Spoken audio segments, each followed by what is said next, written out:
Are you often angry at your employees? In this video I will show you how to turn mistakes into positive improvements. Hi, my name is Christian Wutzerball. I support the textile service industry with management training, know-how in textile service 4.0 and practical hints that you can implement right away. Now to something that is also a personal experience of mine. I was the fourth generation in a big laundry business, and I was then after school, after a few years, I was in charge for a plant with over 100 employees. And I still remember coming back from a customer being very annoyed because of mistakes that have been made. And then you go down to the shop floor, to the production, and you yell at your people because they are so stupid.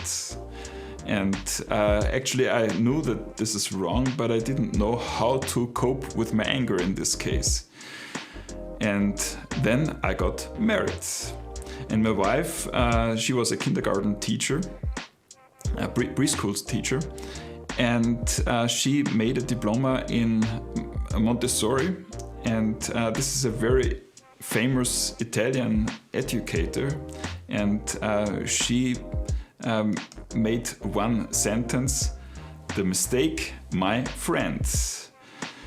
And actually I really started to change my attitude and tried to implement it myself. And I remember in 2008 we started with a corporate newsletter, and I was always in charge to write an article in this newsletter. And one of my first articles was "The mistake, my friend."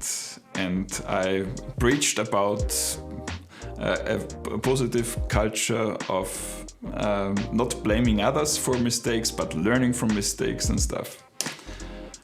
But then came the test.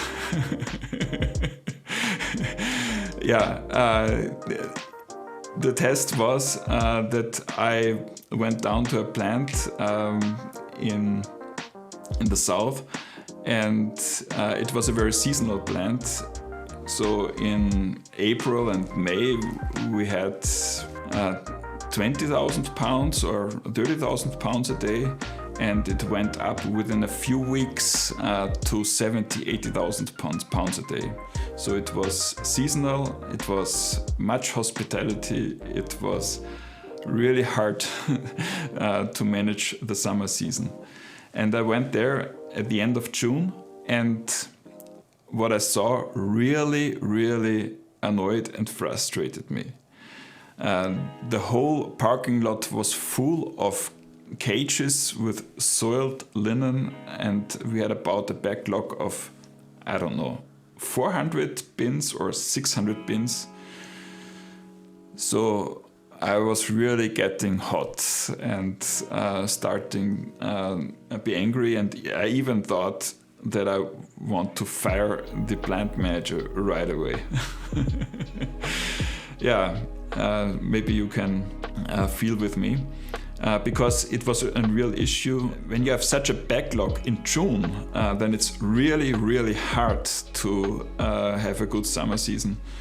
And it's a really big problem. So I thought, okay, let's take it positive. What can we learn? What can we do next year better? And let's think of next year and how we can improve the next summer season, and do some crisis management for this season, so that we do not lose customers, but we need to look ahead. So I tried to be constructive, and we went then down with the plant manager and we counted all the bins. We looked at the bottlenecks, we looked at the root causes of the issue, and we really tried to fix the problem at the root. And after the analysis, we saw it is actually a small investment in a feeder at the clean side, and First of all, a better planning for HR that we need to do for the next season. And we made some action points for this season in order to cope with the misery. So it took us one day on the shop floor, and at the end of the day, I have to be honest, I saw that firing the plant manager would have been the complete false reaction. So actually it was not his fault, it was actually the fault of the company, or in this case, my personal fault. And therefore I was glad that I was not annoyed the whole day, because actually I should have been annoyed on myself. And there are other organizations that do much better, and one of them is Aviation. And with Aviation, you have the issue that, of course, a plane crash is a disaster, and it's a catastrophe, and many lives are lost. So you should not have any mistake. And what they do is to analyze near accidents. And when you analyze near accidents and try to avoid near accidents, then you, of course, avoid plane crashes. And therefore, they have a very, very open culture regarding mistakes.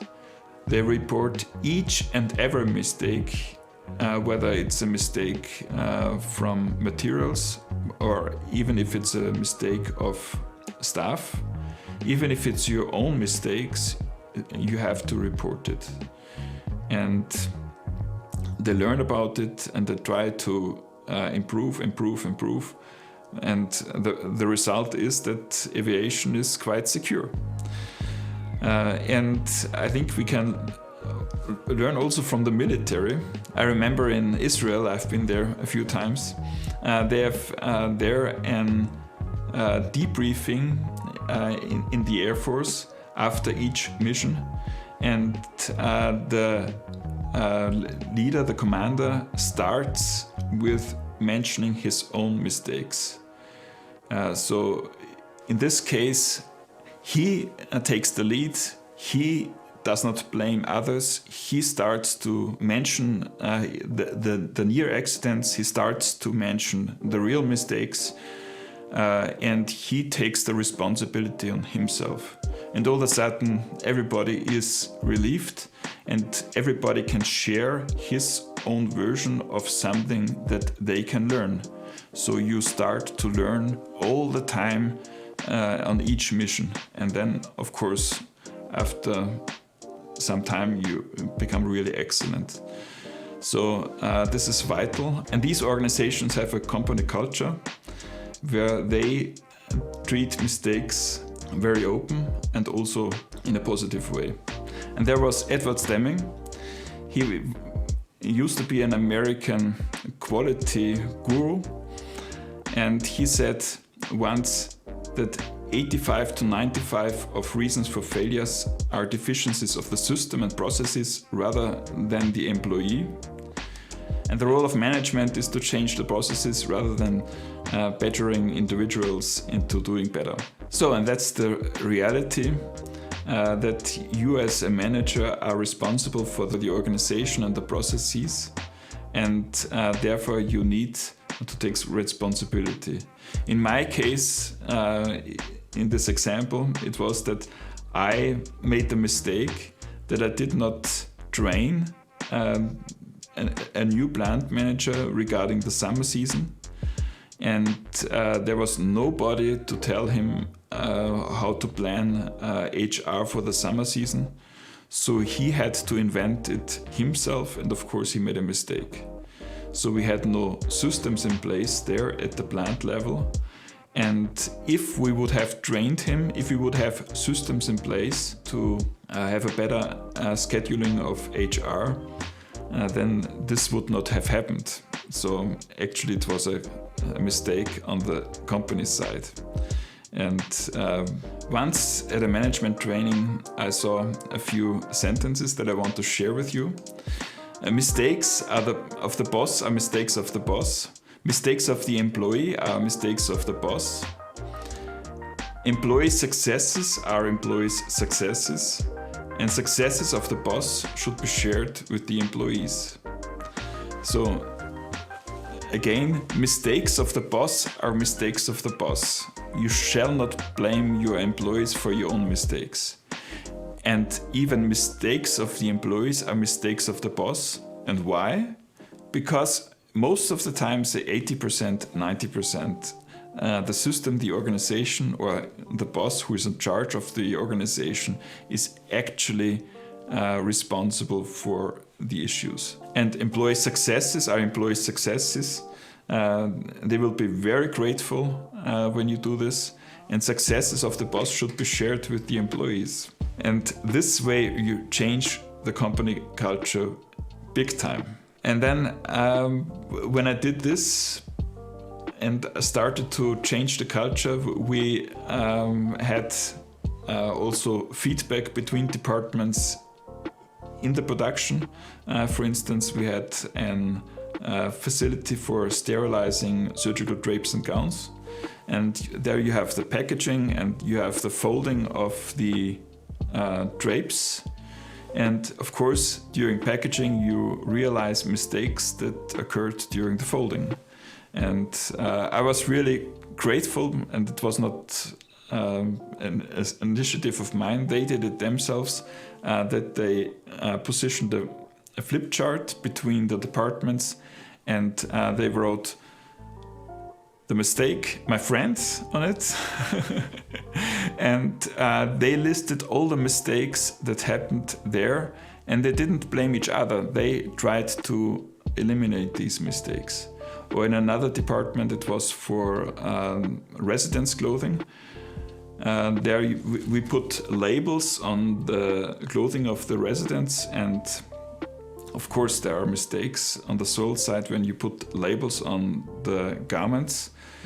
You could put the wrong label on it, you could place the label on the wrong position, you have maybe two labels on one item, whatever. So there are 5-6 different mistakes that you can screw up in this process. And most of these mistakes are really something that annoy the customer. And they had then the initiative within the department that the people at the packaging that saw the mistake, they not just eliminated the mistake and changed the label, but they also recorded it. And the good thing was, because of the company culture, they didn't blame the sold side for the mistake, but it was very constructive, and they were very competitive regarding eliminating mistakes.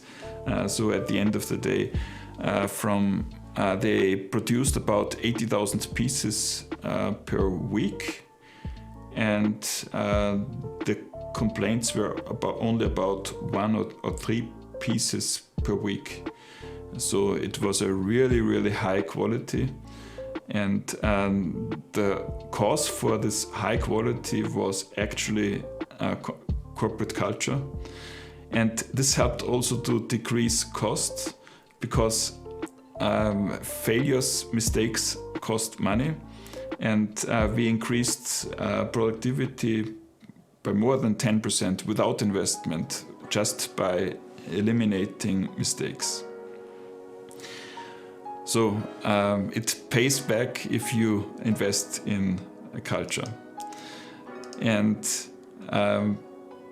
there will be more videos regarding this, also about structured problem solving to solve a problem at the root cause. So stay tuned, subscribe to the channel. And there is a newsletter that you can subscribe as well. And with this newsletter, you will get weekly information that is very valuable for you. And if you have an issue and you are an entrepreneur, then you can also book a strategy session with myself, and we can have a phone call and can decide whether we are a fit and whether it makes sense to do something together. Bye bye.